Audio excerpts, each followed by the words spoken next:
Today is the 28th of January 2026 and it is the feast day of St Thomas Aquinas.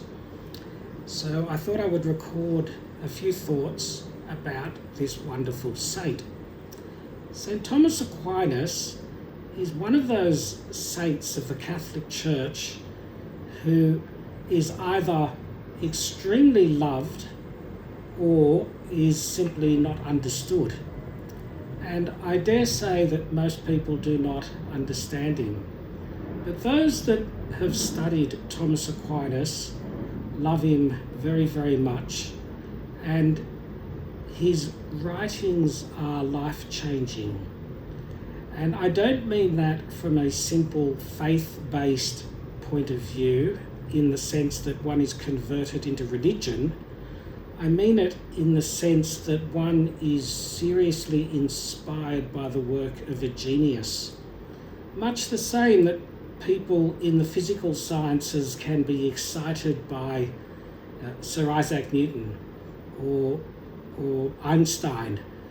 But the level of intellectual thought that Aquinas put in to his writings far exceeds the physical sciences and the mathematics of the modern world, and he'll even tell you why. That is because metaphysics involves the third level of abstraction, whereas mathematics only the second level, and other things, of course, only the first level, abstraction from matter. But that's another story. Let's just say a few words about the life and times of St. Thomas Aquinas. So, much of what I say I haven't researched and categorized as absolute Bible fact. So if I've said something interesting and you want to check it out, you better check it out. Don't go on what I say as Bible truth. So here's a lot of, in a sense, anecdotal stories about Thomas Aquinas. So he lived in the time of the Middle Ages. Apparently, as a child, he used to run around and say, "What is God?"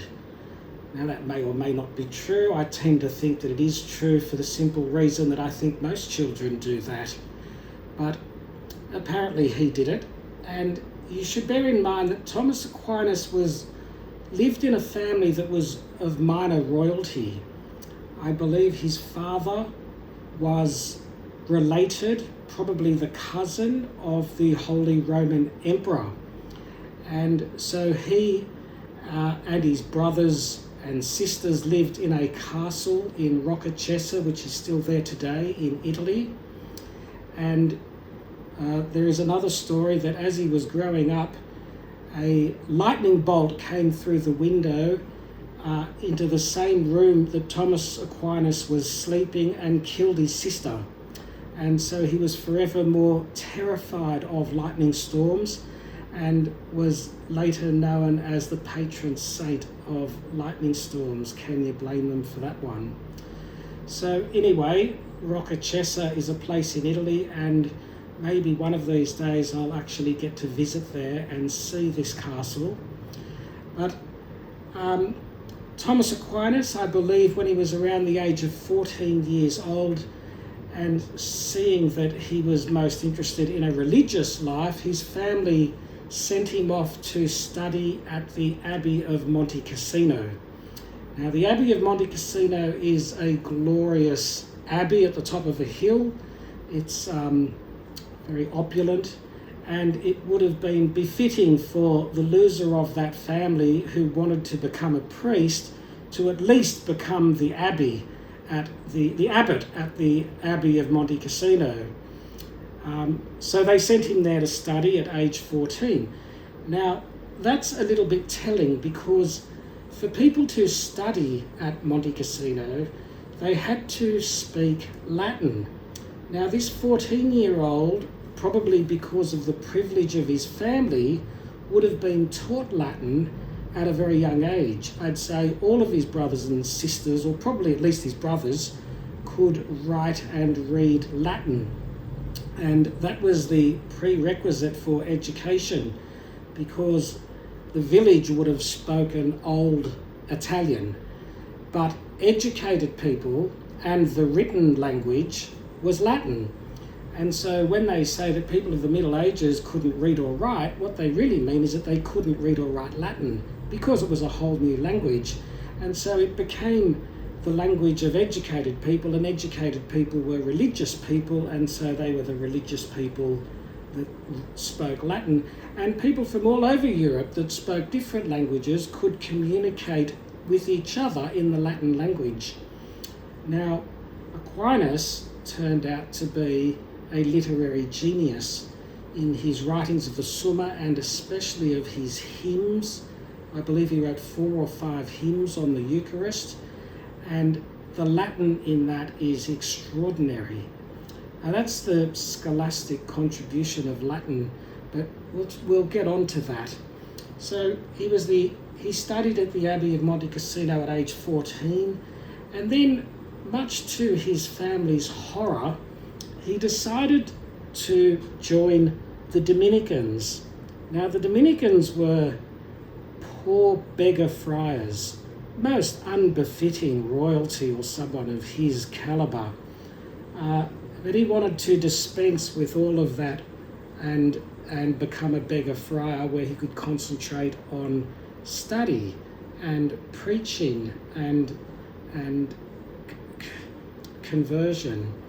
Now, that was too much for his brothers who were in the army, and so they set out and kidnapped him and imprisoned him in the castle at Roccacessa. And the story goes, and this is pretty much one of the only things that we know for certain about the life and times of Thomas Aquinas, is that while he was imprisoned there, his brothers introduced a prostitute into the room in an attempt to have him fall into sin and then renounce his desire to become a priest.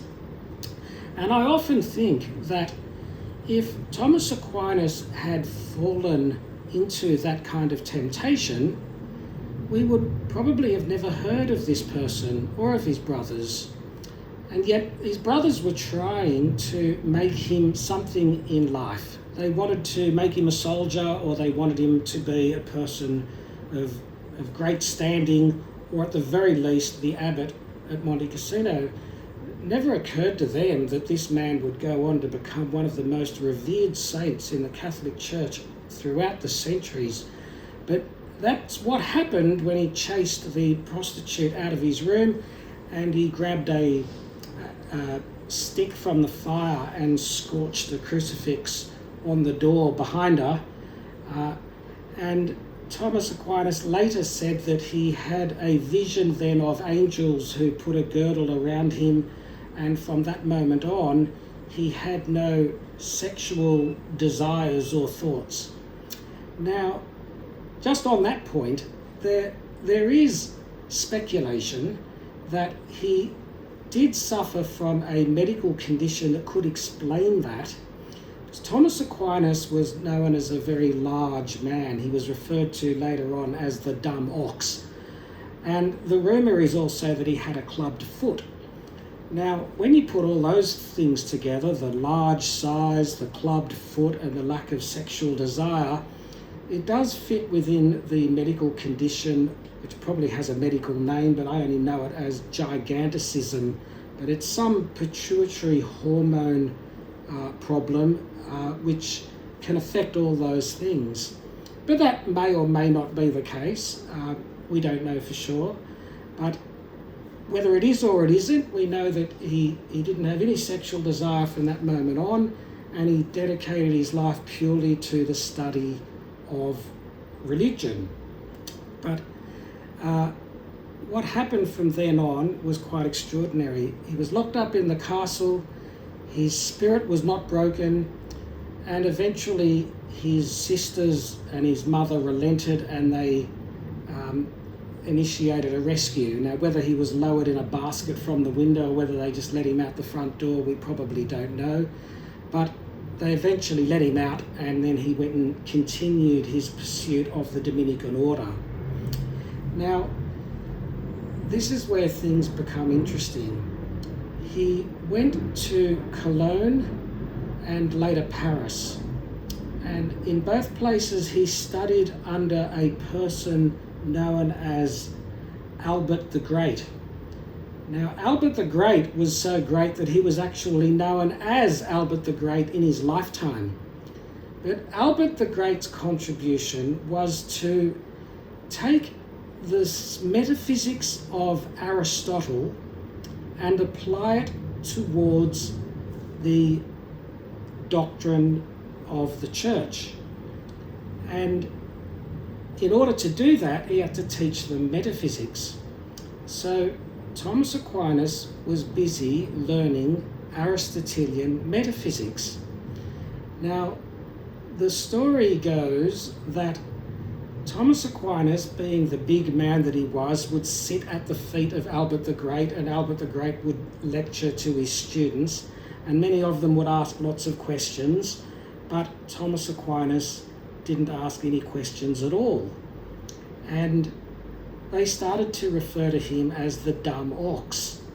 Dumb because he wouldn't ask questions, and dumb because he was considered to be mentally not up to the challenge. And then one day, Albert the Great was walking the halls and he came across some papers on the floor and he started reading it. Now, as to what he was reading, we don't know, but we can hazard a guess. Thomas Aquinas, when he was young in life, wrote an essay called On Being and Essence. Now, it is extremely complex. You can Google it and read it. Now, I've studied metaphysics for years and I can't fully understand that document because it is a real crystallized synthesis of the entire body of metaphysics. And to Aquinas, it seemed to come really easy to him. He was a young man, he wrote that, and when you read it, he says things like, so quite clearly we can see, and he finishes his conclusion, and it's not so clear. But it makes perfect sense, and the more you read it and the more you study metaphysics, you'll see that this is not nonsense at all. This is Aristotelian metaphysics par excellence. And he refined, polished, and synthesized the Aristotelian metaphysics in such a way that when he turned that towards the doctrines of the church, something amazing and extraordinary happened. Now, when Albert the Great read what Thomas Aquinas had wrote, and I venture to believe he did read that essay on being and essence, he then made a prophecy and he said, you call this man dumb ox. But I say to you that this dumb ox will be bellowing throughout the centuries. And it's a prediction that has come true. Now, what happened? Well, the best analogy is that which is known in the physical sciences. When Sir Isaac Newton was a young man, he invented calculus. And having invented calculus, he applied that towards the physical sciences and mathematics, and he went to town on it. All of a sudden, rates of change was a way in which could be calculated that couldn't be calculated before, and it could be applied to geometry, it could be applied to calculating the value of pi, and he did all sorts of things with it, and it unlocked a lot of physics and mathematics. Well, when Thomas Aquinas studied metaphysics to the level at which he was able to do it, that was his calculus.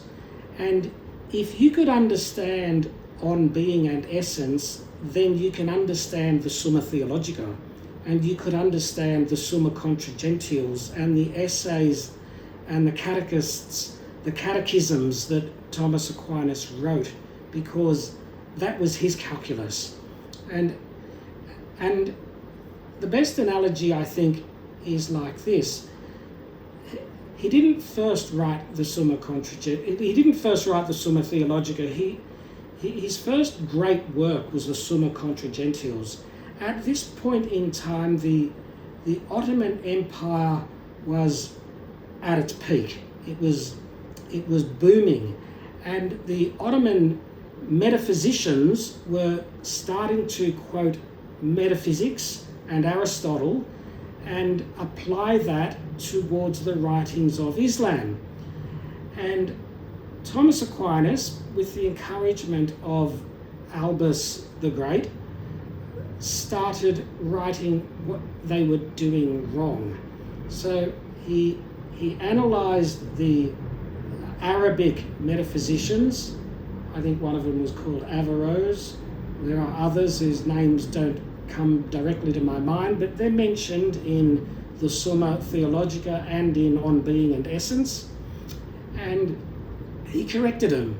And he wrote the book, the Summa Contra Gentiles, aimed right at the errors of Islam as it contradicts reason. Now, a devout Islamist may say, well, that's okay, religion is above reason and God is above reason. And many religions go off and say things like that. But what Aquinas did with the Catholic religion is say that the author of reason and the author of religion are one and the same. And if you take, for hundreds of years since Christ, you had a creed, and they stuck to it religiously, literally. And then at the time of Aquinas, he developed the metaphysics and shone that torch onto the creed and was able to expose reasoning which didn't exist at the time of Christ, but was able to be innovated at the time of Aquinas in the Middle Ages, and it fit like a hand in a glove. It fit so perfectly. It was like scaffolding of this otherwise pie in the sky. Now, the pie in the sky, the creed of the Catholic Church, is beautiful, but what Thomas Aquinas exposed through reason was also beautiful. And so his disciples and what he contributed to the church has been so illuminating and so wonderful ever since that it hasn't been faltered. The Catholic Church, in fact, I don't think the Catholic Church has ever really corrected Aquinas, and in fact, the Code of Canon Law requires that he be studied. And at the Vatican Council, the singular honour that was given to Aquinas was to put the books of the Summa Theologica and the Bible, the only books present, on the table. Now, Aquinas made the famous statement that if you come up with a reasonable argument against the church, then it can be answered with reason alone without having to resort to an article of faith. Now, that's quite an extraordinary statement, but it can only be done because Aquinas married the doctrines of the church with reason. And now some people say that the Catholic Church is too overly dependent upon reason, which is an extraordinary statement to make, because what's the alternative is to be absurd, or at least to concede that the author of reason and the author of faith are not one and the same, and what kind of God would that be? But reason is important.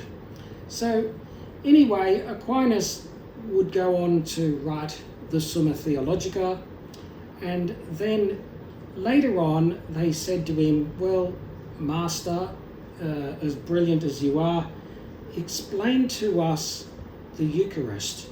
The Church has held the Eucharist in such high esteem, but it appears as a paradox. Christ said at the Last Supper, "This is my body, which will be given up to you," and he was holding bread. "And this is the chalice of my blood." So Aquinas, go away and explain it. And he did just that. And Aquinas has since been referred to as a threefold doctor. One is a privilege given, an honour given to several limited saints as Doctor of the Church, because they made a unique contribution to the Catholic teaching, and of course Aquinas is a Doctor of the Church. He's also referred to as the Angelic Doctor, and he's referred to as that for two reasons. One, because of his exposition of what angels are, and previously they were not really understood, but he married them up to be what Aristotle understood the intelligences to be. They are creatures creation of God, not comprised of matter, wholly spiritual, that consist of form and not matter, and he exposed their essence. So anyway, he was the angelic doctor because of what he preached about angels, but also because he seemed to have the intellect of an angel.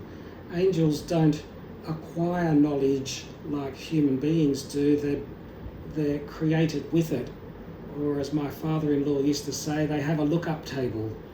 And it seemed that Aquinas had a similar sort of look-up table in his intellect. So he's referred to as the angelic doctor. But the biggest compliment of all is referring to him as the doctor of the Eucharist. Now, Aquinas loved the Eucharist more than anything else. To Aquinas, the Eucharist was God. It was the burning bush that Moses saw. It was God in all its glory, under the appearance of bread and wine.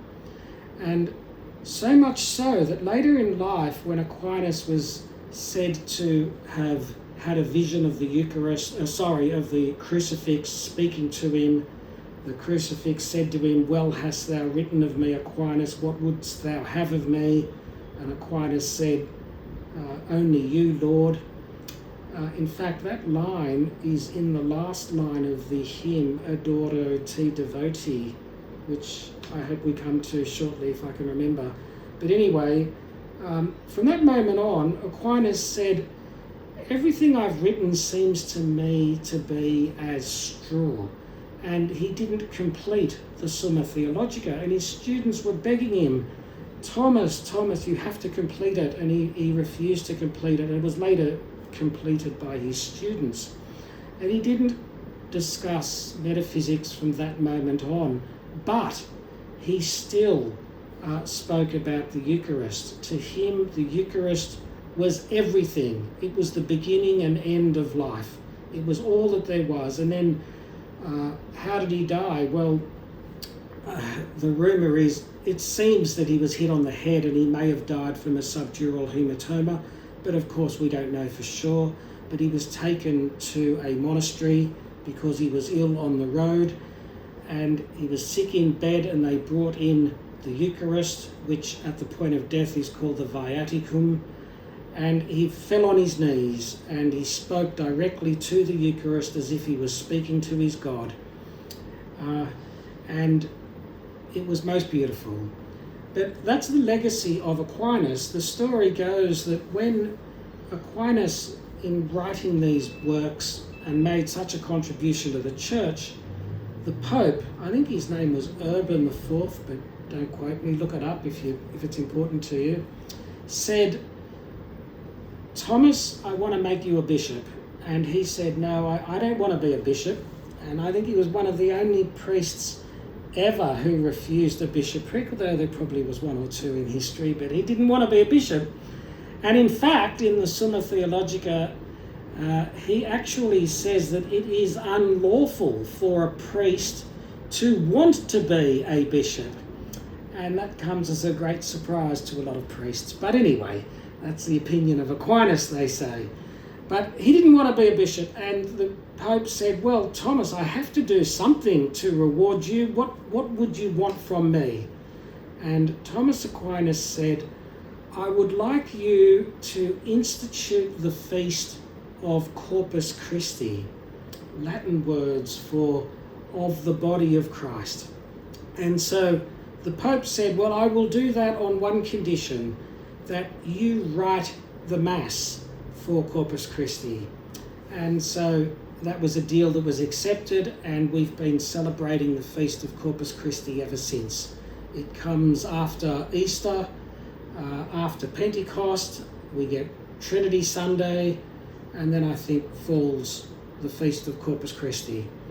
So he wrote a number of Latin hymns. One was Adoro Te Devoti, another was Lauda Sion Salvatorum, and another was Pange Lingua Gloriosi, and he wrote two others that I haven't yet studied, though I have read them and converted them into English and studied them as well, but I haven't committed them to memory.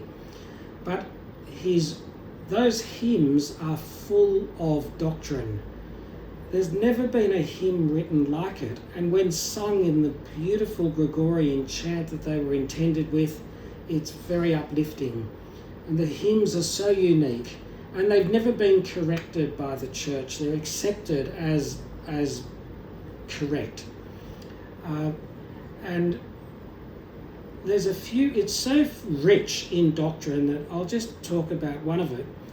Adoro Te Devoti didn't make it into the Mass. It was written as his personal devotion to the Eucharist. But it's a beautiful hymn because it's Aquinas talking directly to the Eucharist itself as God. And what would you expect him to say? Well, it's marvellous. He begins by saying that under this appearance of bread and wine is the hidden deity, and it's something that his heart totally accepts because the mind is totally deficient in believing it. That's the first stanza of that prayer. And then he goes on to say that vision, touch, and taste are all defective in analysing what this substance is, that only what was said about it constitutes the truth. And he talks about that which was spoken about at the Last Supper. Now, this is where he gets very metaphysical. When you study metaphysics, there is something known as orders of skepticism. How certain are we of things? And what level of certainty are we? What level of certainty is there of certain things? So, for example, in metaphysics, there are three levels of certainty. A person might see a horse, and we tend to believe what we see. Our eyes are capable of seeing being. Now, you might say, what about a magic trick? Well, that's only because the magician hides what is going on behind the curtain. But if you saw what he was doing, well, then you saw how the magic is worked, and it's not magical. But that's because what we see, we believe, because we're capable of knowing certain things.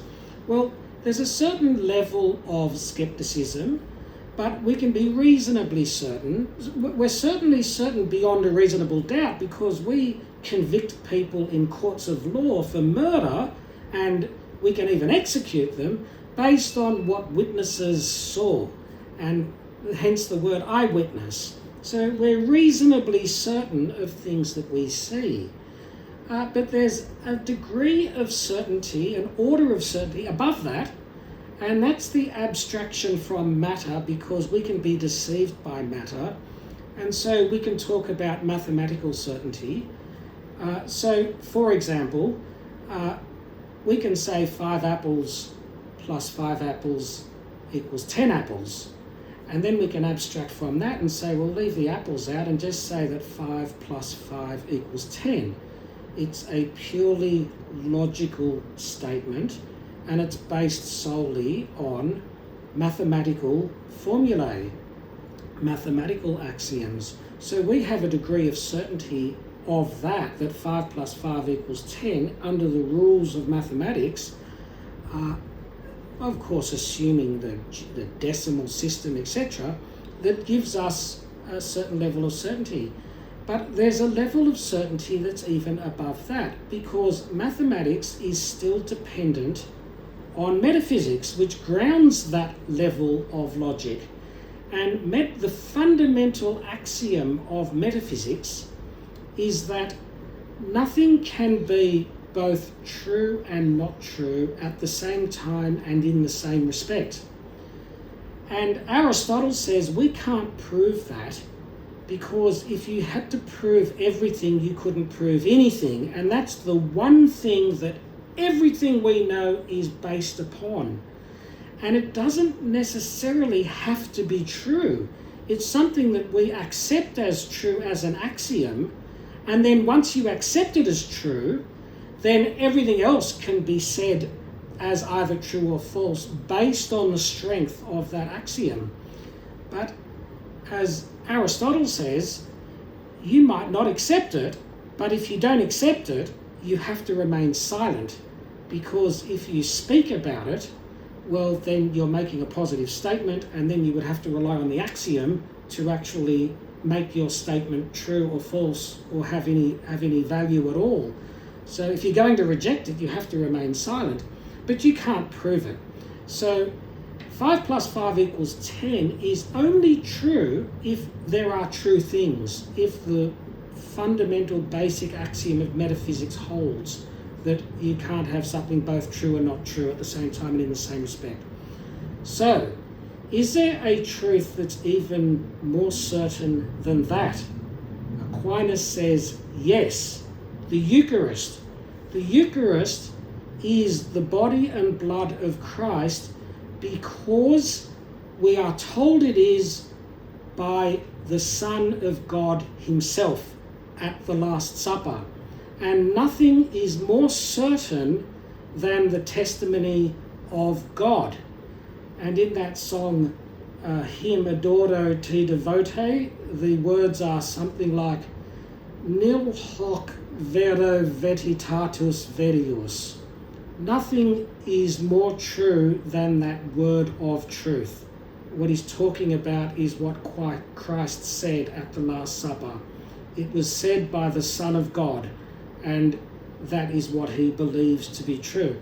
So the creator of the universe, if he tells you something is true, well, you can believe that beyond the level of certainty of metaphysics because it's the word of God.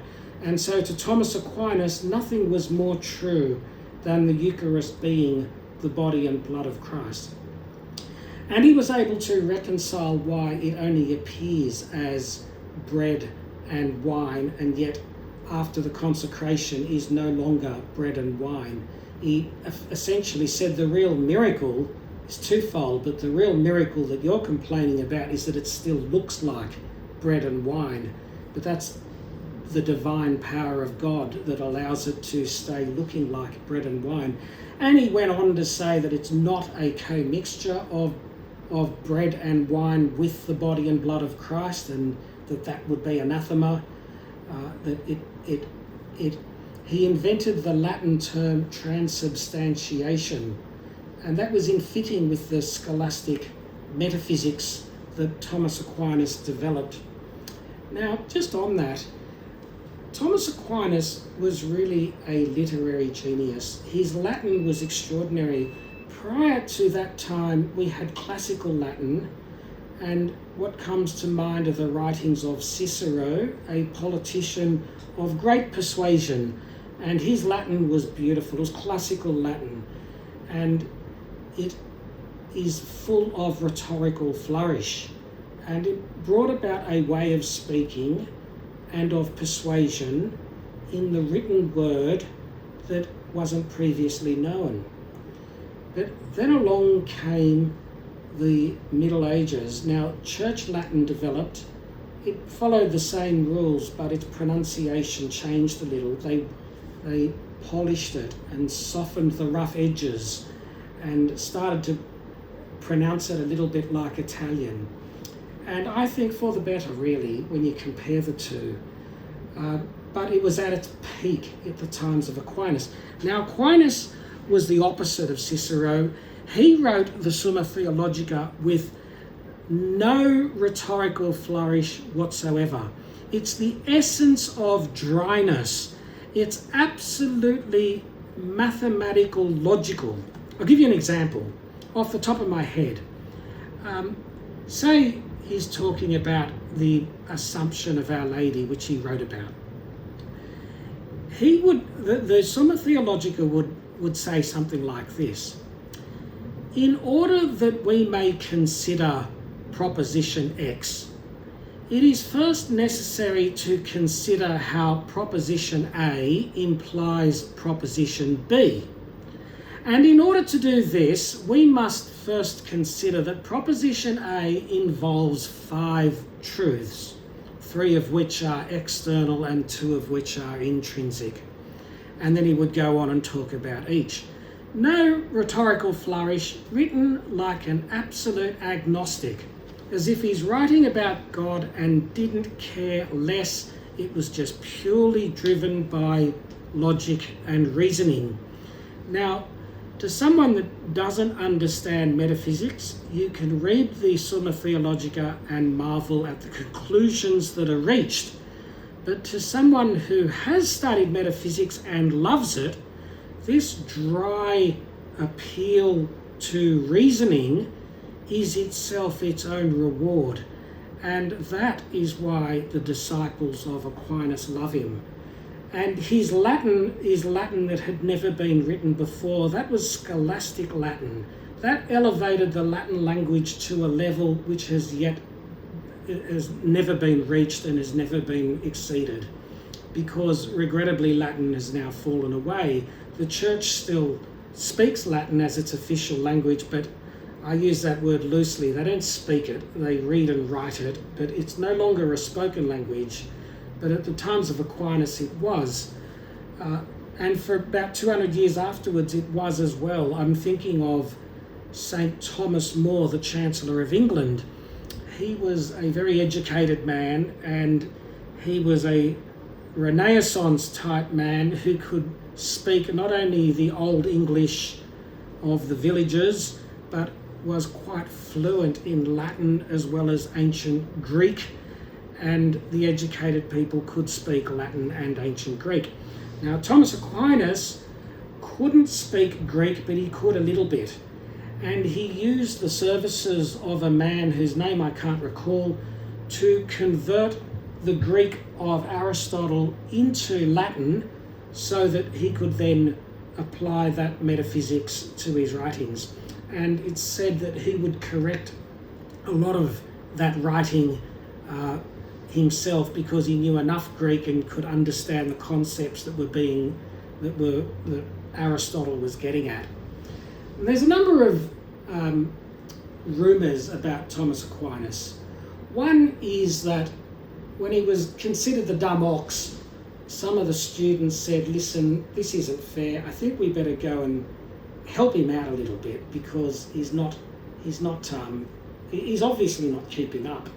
So one of the bright students decided to lecture him and give him some private tuition on the teachings of Albus Magnus and where they were going.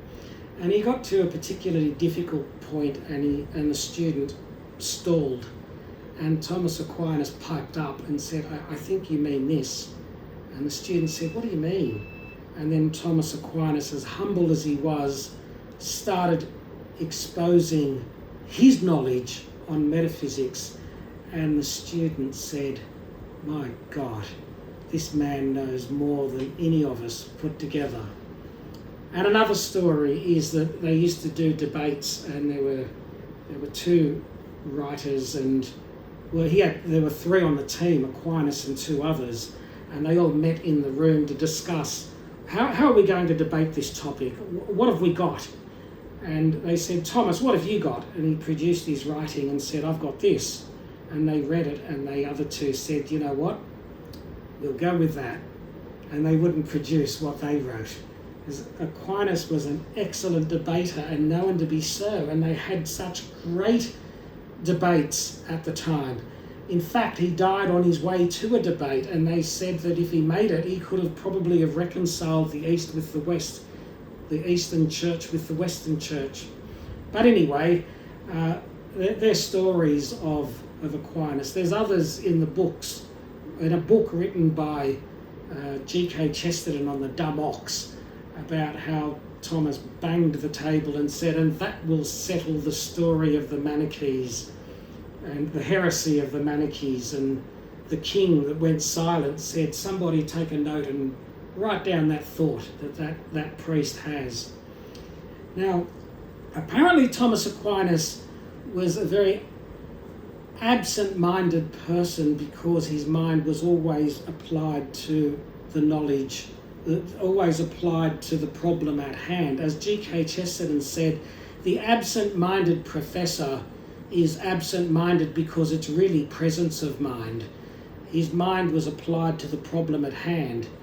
And it's said about Aquinas that he could hold a candle and he could recite to 4 different secretaries at the one time difficult, complex things, and they would be madly writing, and as the candle would burn down his hand he wouldn't feel it because his mind was so applied to the problem at hand. And apparently in the Dominican order, when he would eat, they had to assign somebody to sit next to him to make sure that he only put food into his mouth, because he was always lost in thought and thinking about deep things that he could probably eat anything. So there's some of the stories about Aquinas. But in conclusion, when you read the Summa Theologica and you see how he argues with simple, basic principles of facts built up through metaphysics and arrives at conclusions which accord with the faith and shows how attacks to the faith can be answered in reason, it's absolutely extraordinary. His level of thought is profound and marvellous and can be studied and learnt. And it's deep and therefore greatly illuminating. I'll just give you one little example. Did you know Aquinas spoke that for the first few hundred years of the church, there was something known as Christology, where the church was trying to come to terms with who was Jesus? Who was he? Was he God? Was he a man? Was he a superman? Was he a hybrid between man and God? And of course, this was settled by the time of Aquinas, but Aquinas exposed reasoning and was able to reason more about Christ than the church had ever done since then. And Aquinas, he got it absolutely right, of course, and said, well, look, Jesus Christ was a man, but he was also the second person of the Trinity. But there weren't 2 persons there was only one person, and that person was God. And he goes on to, this was the hypostatic union, and he goes on to say that whereas a simple man requires a soul and a body to make a person, in Christ that was not merely the case. His soul and his body alone did not make a person, because his soul was attached to the divine nature of the second person of the Trinity in the hypostatic union, and that was one person. And so that one person was Christ. There weren't 2 persons there was only one, so there was a human being, but the person that controlled that human being was God, and therefore there were 2 natures in Christ, both human and divine. And they didn't mix together in some sort of hybrid monster. They existed together. And what flowed from that is that in Christ there were 4 different kinds of knowledge and 2 different kinds of will. This must flow logically from where we're at, and this is pure Aquinas. And so he says that in order for Christ to be a man and fully human, he must be capable of learning. He must have acquired knowledge, like a man acquires knowledge through the senses. And so that's one of the lines of knowledge that this man Christ had. So you could say that when he taught the Our Father to the apostles, he might have learnt that from his mother. Or he certainly was able to learn things through his eyes, ears, the senses, and acquire knowledge in the same way that human beings acquire knowledge. Otherwise he wouldn't be a human being. But he was also more than a human being. So another source of knowledge was the divine nature itself. He was God, and therefore he had the knowledge of God. So that's the divine knowledge. But the human soul is capable not only of acquired knowledge, but also of something known as infused knowledge. And this Aquinas argues, is what Adam and Eve must have been given, knowledge infused into their soul so that they were born with it, so that they had that knowledge instead of acquiring it, in order that they may be able to live without teachers. And it was only logical to see that Christ himself also had infused knowledge, because he had a salvific mission. And so he was born with that kind of knowledge given by God into his human soul. And of course there's a fourth kind, and that is the kind of knowledge that the human soul gets when it looks upon God in heaven. It's called the beatific vision, and Christ had the beatific vision open to him, and that was the fourth kind of knowledge. And of course Aquinas says what follows upon knowledge is will. First there's knowledge, then there's the will. Just like an animal has sense knowledge or perception, and then has sensitive appetite. So the dog sees the bone and smells the bone, and then is attracted towards the bone in his sensitive appetite. Well, so too with knowledge. We see that which is beautiful, and then we seek the beautiful, and we seek the sublime. So in Christ there were two wills. There was the divine will and the human will, and they didn't always get along. And the famous example is in the Garden of Gethsemane, when Christ said, "Let this cup pass away from me." Can you blame him? He was about to be crucified, and his human nature was terrified. And I tend to believe that if the angel did not appear to him there and then in the Garden of Gethsemane and strengthen him, he would have died then and there. But it wasn't for him to die then and there. He was required to be crucified, and that's what he decided to do when he brought his human will in line with the divine will and said, "Not my will be done, but yours," and he went off to be crucified. Now, in that final prayer of Adoro Te Devoti, the final stanza is Jesu quem velatum nunc auspicio. So he says, under this aspect of the Eucharist, where Jesus is speaking directly to Jesus, he's veiled in this aspect of the Eucharist. So you don't see him because it's just the Eucharist. He says, the one thing I pray for is the one thing I thirst for. This is the one thing that he thirsts. His prayer is that for which he thirsts. That you will reveal your face to me, and that I may see your beatific vision in all your glory. Now, that's the prayer of heaven. So when you get to heaven, that you will see God in all his glory, and that will enlighten you so that it will fulfill every desire and exclude every evil. That was the one prayer of Aquinas that he would pray over the Eucharist. It's the same thing that he said when Christ appeared to him from the cross and says, "Well hast thou written of me, what would you have of me?" And he said, "Only you, Lord." So there it is, it's embodied in the song, and it's written in most beautiful church Latin. And all of the doctrine of the Eucharist is in those four prayers of the hymns. Now that I think about it, there are four prayers, or five. There's Pange Lingua Gloriosi, Adoro Te Devoti, Laudes Sion Salvatorem, and two more. So there's five, the five hymns of Aquinas. Anyway, that concludes my little talk on this most wonderful saint. To all the scholastics, he's our hero, and every 28th of January we think about him. Thank you.